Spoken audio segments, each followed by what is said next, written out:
Bonjour et bienvenue, voici notre tour d'horizon économique, géopolitique, énergétique et boursier. Nous sommes le mardi 31 octobre et pour comprendre comment tourne la planète finance, c'est sur l'inforruptible, nulle part ailleurs.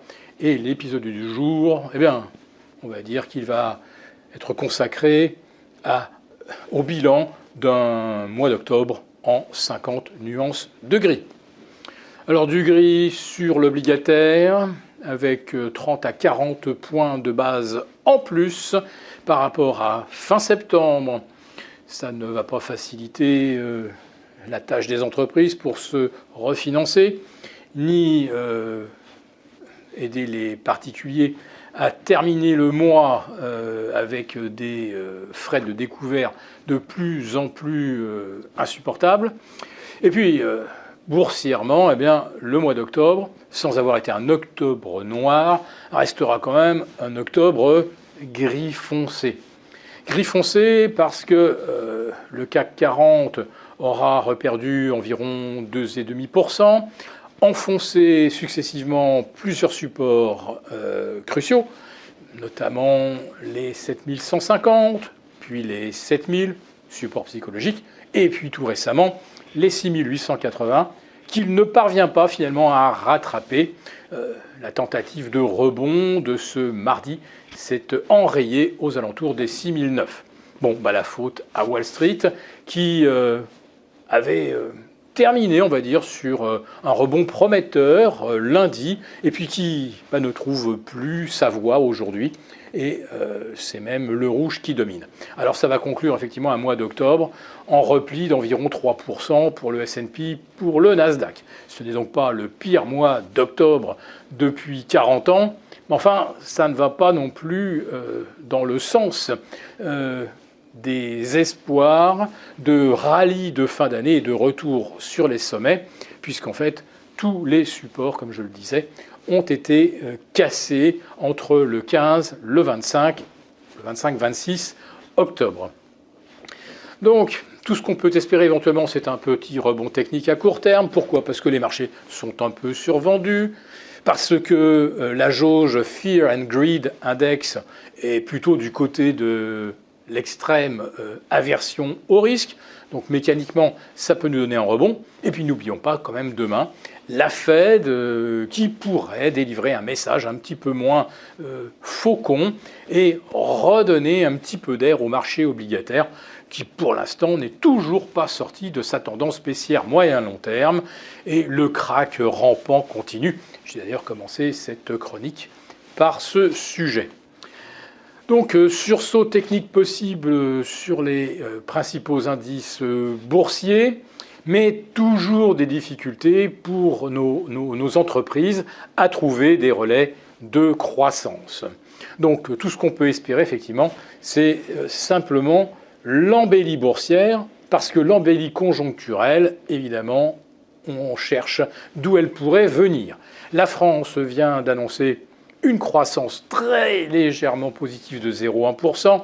Et ça, on le doit, on va dire, à l'habileté de l'INSEE qui a réussi à bidouiller les chiffres de façon à ce qu'on ne ressorte pas en territoire négatif, comme nos voisins allemands qui sont à moins 0,1%. Alors évidemment, on a l'impression qu'il y a des planètes d'écart entre l'Europe et les États-Unis, alors qu'il n'y a qu'un océan. Les États-Unis qui, eux, font face à une croissance de 4,9%, qui, à l'inverse, ressemble presque à de la surchauffe. Mais on va dire que le conflit au Proche-Orient est bien tombé.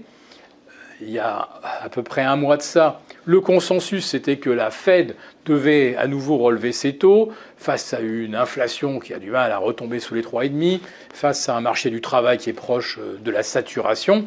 Et on a toujours des signaux très très vigoureux du côté de l'industrie, de l'armement et toujours des prix pétroliers qui pèsent contre tout projet de réduction des taux d'intérêt.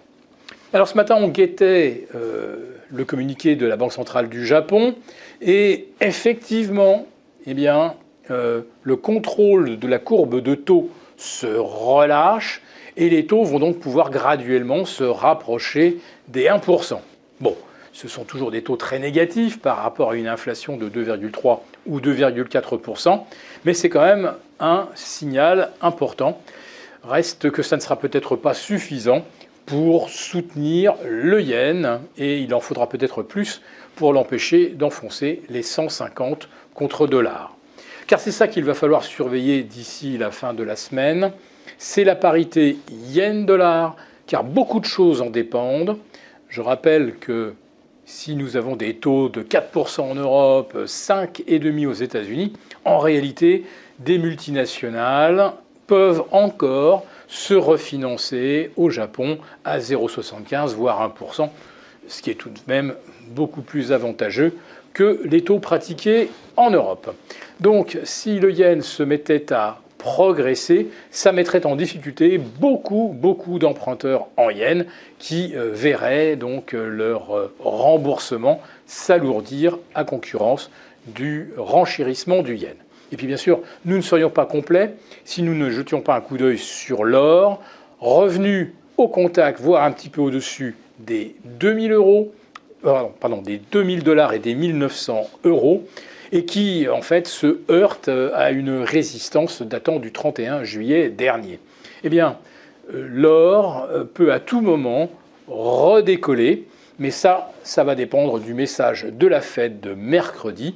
Si jamais les taux se mettent à se détendre, alors oui, l'or pourrait être bien le placement de cette fin d'année. Merci beaucoup d'avoir regardé cette vidéo. N'hésitez pas à réagir dans les commentaires ou à liker et partager cette vidéo si le contenu vous a plu. Et pour ne rater aucune de nos prochaines émissions, vous pouvez vous abonner à notre chaîne et activer les notifications. Et pour plus de contenu, n'oubliez pas que le dernier rapport rédigé par nos experts est accessible en cliquant sur le lien de description. On se retrouve tout de suite dans les commentaires et je vous dis à très bientôt pour une prochaine vidéo.